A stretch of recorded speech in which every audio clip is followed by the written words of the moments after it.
আপনারা সবাই যদি আমাদেরকে একটু সহযোগিতা করেন তাহলে আরিফুল ইসলাম লিখেছেন 140%-এর জায়গায় নাকি 60 থেকে 70% বাস্তবায়ন হবে। ভাই আপনাদেরকে আমরা সবসময় একটা কথা বলি যে ভাই সকল পত্রিকার নিউজ না, সকল পত্রিকার নিউজ না, কিছু আছে ভিউজ। সুতরাং পত্রিকায় কি বললো বা না বললো এগুলির দিকে আপনারা কান দিয়েন না, এগুলির দিকে আপনারা কান দিয়েন না। এই যে আমি বললাম যে অর্থ মন্ত্রণালয়ে আমরা কথা বলেছি, সেখানে যে জানলাম যে বেসিকের আবার 50% কিভাবে হয়। তো ওনাদের মধ্যে যারা বললো যে বেসিক কখনো ভাঙা যায় না, পত্রিকায় কি কি লিখলো কে কি বললো এগুলিতে আপনারা কান দিয়েন না। সুতরাং কত পার্সেন্ট বৃদ্ধি পাবে, 100% না, 140% না, 60% না, 70%, এগুলি নিয়ে ভাই আসলে আপনারা কেউ কথা বললেন না, এগুলি আপনারা কেউ আমলে নিয়েন না, এগুলি আপনারা কেউ আমলে নিয়েন না দয়া করে।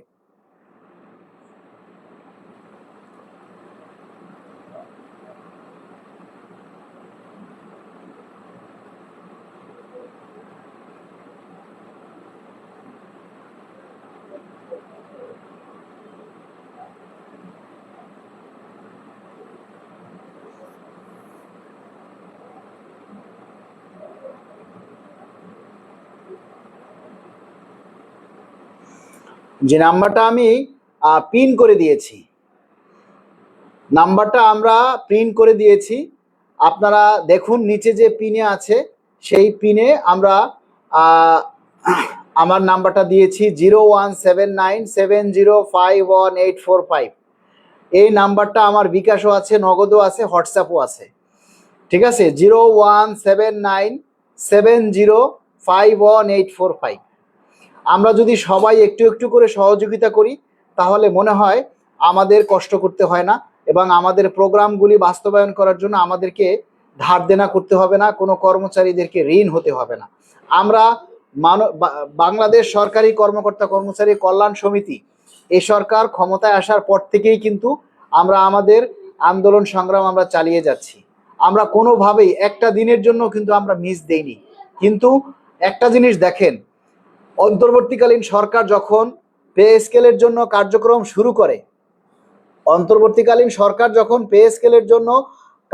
শুরু করে, মত বিনিময় সভা শুরু করেছিল, তখন কিন্তু প্রায় 200 সংগঠনের মতো আপনার এই মত বিনিময় সভায় অংশগ্রহণ করেছিল। শুভ লিখেছেন মিনিমাম কত টাকা দিতে হয়।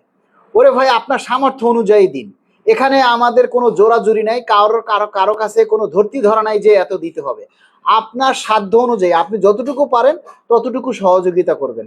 ধরুন আপনি চট্টগ্রাম থেকে ঢাকায় আসলে আপনার আসা যাওয়ায় প্রায় 1,500-2 হাজার টাকা গাড়ি ভাড়া লাগবে। এখন আপনি চিন্তা করেন যে না, আমি গেলাম না কিন্তু আমি কিছু খরচ পাঠিয়ে দিলাম, এটা হলো আপনার মন মানসিকতার ব্যাপার। আপনারা একটা দোকানে চা খেতে বসলে দেখা গেছে 200-300 টাকার নাস্তা করে ফেলেন, তাই না? এটার ব্যাপারে কিন্তু টাকার কোনো অভাব হয় না। কিন্তু আপনার নিজের দাবি বাস্তবায়নের জন্য, নিজের অধিকার আদায়ের জন্য আমরা কাজ করছি, সেখানে আপনার 200-500 টাকা দিতে গেলে অনেক হিসাব নিকাশ আপনারা করেন। তো সুতরাং আমরা হিসাব নিকাশ চাই না, কারো কাছে জোরাজুরি নেই ভাই। যে যতটুকু পারেন সহযোগিতা করবেন, কেউ যদি না পারেন তাতেও কোনো জোরাজুরি নাই বা কোনো দুঃখ নাই যে না আপনি দিলেন না কেন। কারণ 22 লক্ষ কর্মচারী পে স্কেলের সুবিধা ভোগ করবে, 22 লক্ষ কর্মচারী আর আমাদেরকে সহযোগিতা করবে না। 22 লক্ষ কর্মচারী কিন্তু আমাদের দাবি নিয়ে কাজও করছে না, তাই না? কাজ করছি কয়জনে দেখেন। আমরা কত প্রতিকূলতার মধ্যেও আমাদের এই দাবির কথাগুলি আমরা চালিয়ে যাচ্ছি। দেখুন আমাদেরকে কতজনে কত খারাপ ভাষায় গালি দেয়, কত কিছু বলে, ভিউ ব্যবসায়ী বলে, এটা বলে সেটা বলে, তারপরও কিন্তু আমরা নির্লজ্জভাবে আপনাদের দাবির কথাগুলি তুলে ধরছি। কেন? কারণ আমরা চাই আপনারা ভালো থাকেন, আমরা চাই আপনাদের সকলের দাবিটা যাতে বাস্তবায়ন হয়, আমাদের সকলের দাবিটা যাতে বাস্তবায়ন হয়, ঠিক আছে? আমরা সেই লক্ষ্যে আমরা কাজ করছি। প্রিয় ভাইরা দেখেন, অন্তর্বর্তীকালীন সরকারের সময় পে কমিশনের যে মত বিনিময় সভা হয়েছিল, সেই মত বিনিময় সভায় প্রায় 200 সংগঠনের বেশি অংশগ্রহণ করেছিল মত বিনিময় সভায়। সেই সংগঠনগুলি আজকে কোথায়? প্রায় 200 সংগঠন পে স্কেলের জন্য মত বিনিময় সবাই অংশ নিয়েছিল অন্তর্বর্তীকালীন সরকারের সময়, সেই সংগঠনগুলি আজকে কোথায়? তাদের কি সবাই মারা গেছেন? তারা কি সবাই, তাদের সংগঠনগুলো কি জানাজা হয়ে গেছে? কই, তারা তো কেউ নেই। কোনো সংগঠনের কোনো খোঁজ খবর নেই। আবার যদি কখনো কোনো সরকার পে স্কেলের জন্য আবার যদি পে কমিশন গঠন করে এবং মত বিনিময় সভা অংশ নেয়, মত বিনিময় সভায় মানে আমন্ত্রণ জানায়, তখন দেখবেন আবার সংগঠনের কোনো অভাব নেই, আবার দেখবেন সংগঠনের কোনো অভাব নেই। তবে আমরা সরকারকে অনুরোধ করব যে আবার যদি কখনো কোনো সংগঠনকে এই পে কমিশনের জন্য মত বিনিময় সভায় ডাকা হয়, তাহলে সেক্ষেত্রে যেন বেসিক সংগঠন দেখে দেখে, যে সংগঠনগুলি অ্যাক্টিভ, অন্তত সেই সংগঠনগুলিকে যেন ডাকা হয়। ওই ভুইপে সংগঠন যেগুলিতে প্রেসিডেন্ট আছে, সেক্রেটারি আছে, আর অন্যান্য কোনো মানুষের কোনো খোঁজখবর নাই, এমন কোনো সংগঠনকেও যেন দাওয়াতের জন্য, এই পে কমিশনের মত বিনিময় সভার জন্য যেন ডাকা না হয়। প্রিয় বন্ধুরা, আমরা সবাইকে অনুরোধ করব যে আপনারা সবাই মিলে আমাদেরকে একটু সাপোর্ট করুন।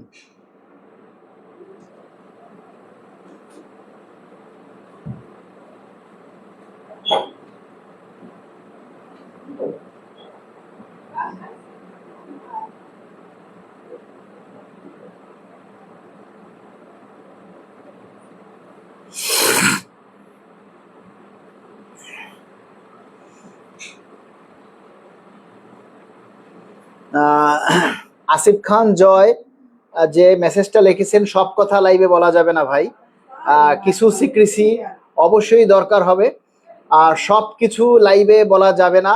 আমরা শুধু আমাদের পে স্কেল বাস্তবায়নের জন্য আমরা দাবি করব, আমাদের পে স্কেল বাস্তবায়নের জন্য আমরা এখনো কথা বলবো, কাজ করে যাব।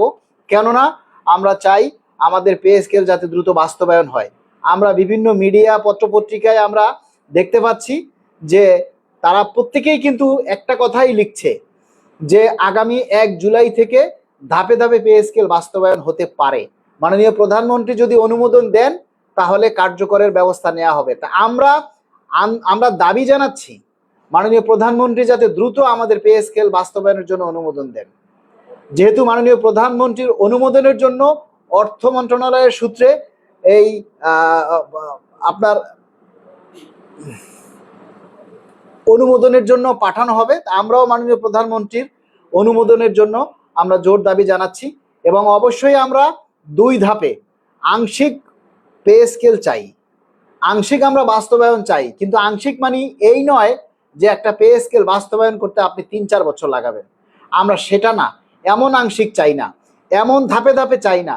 ধাপে ধাপে মানিয়ে হচ্ছে আমরা যেন সরকারের যাতে একটু সহযোগিতা হয়, আর্থিকভাবে যাতে একটু ক্ষতিগ্রস্ত বা একটু পুষিয়ে আনা হয়, সেজন্য আমরা প্রথম ধাপে মূল বেতন চাই, দ্বিতীয় ধাপে অন্যান্য ভাতাসমূহ চাই। এই দাবিটা সবাই যার যার জায়গা থেকে তুলে ধরবেন, এই দাবিতে সবাই আওয়াজ দিবেন। আমরা 3 নয় 2 ধাপে চাই। প্রথম ধাপে মূল বেতনটা চাই, অন্যান্যগুলি যেভাবে খুশি সেভাবে দেন, কোনো কথা নাই, কিন্তু মূল বেতনটা আমরা সবাই একসাথে চাই। ধাপে ধাপে পে স্কেল বাস্তবায়ন চাই, কিন্তু মূল বেতনটা আমরা একসাথে চাই।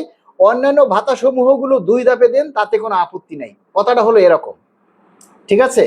আমরা ধাপে ধাপে পে স্কেল বাস্তবায়ন চাই, কিন্তু মূল বেতনটা আমরা সবাই একসাথে চাই। অন্যান্য ভাতাসমূহ যেগুলি রয়েছে সেগুলি প্রয়োজনে 2 ধাপে দিন, কিন্তু মূল বেতন একসাথে দিন। এই দাবিগুলি সবাই করুন। মালেক ভাই, সত্যি কি হবে? কই, কোথাও তো শুনি না হবে। কি শুনেন না কি হবে? কি বললেন যে কোথাও কি শুনেন না হবে না?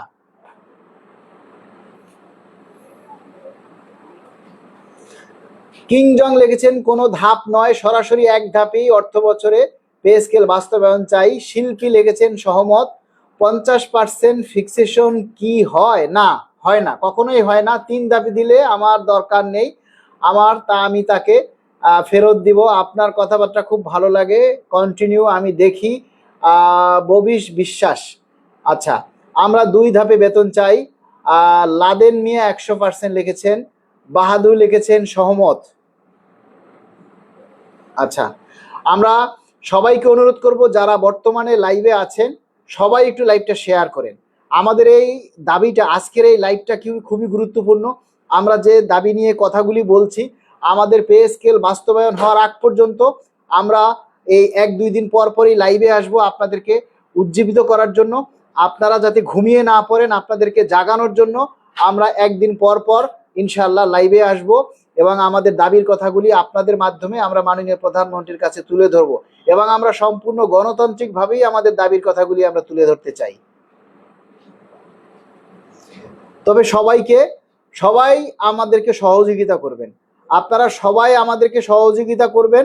আমরা আপনাদের দাবি নিয়ে কথা বলছি, সুতরাং লাইভটা, এই যে লাইভে আপনাদের নিয়ে কথা বলি, আপনারা যদি এটা শেয়ার না করেন তাহলে আমাদের এই কথাগুলি আমাদের মধ্যেই থেকে যাবে। আমরা চাই আমাদের এই কথাগুলি সরকারের উচ্চ মহলে পৌঁছে যাক।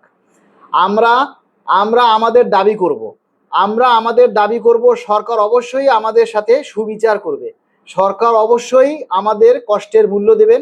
কেননা আমাদের বর্তমান সরকার খুবই মানবিক সরকার এবং মাননীয় প্রধানমন্ত্রী জনাব তারেক রহমান খুবই মানবিক একজন মানুষ।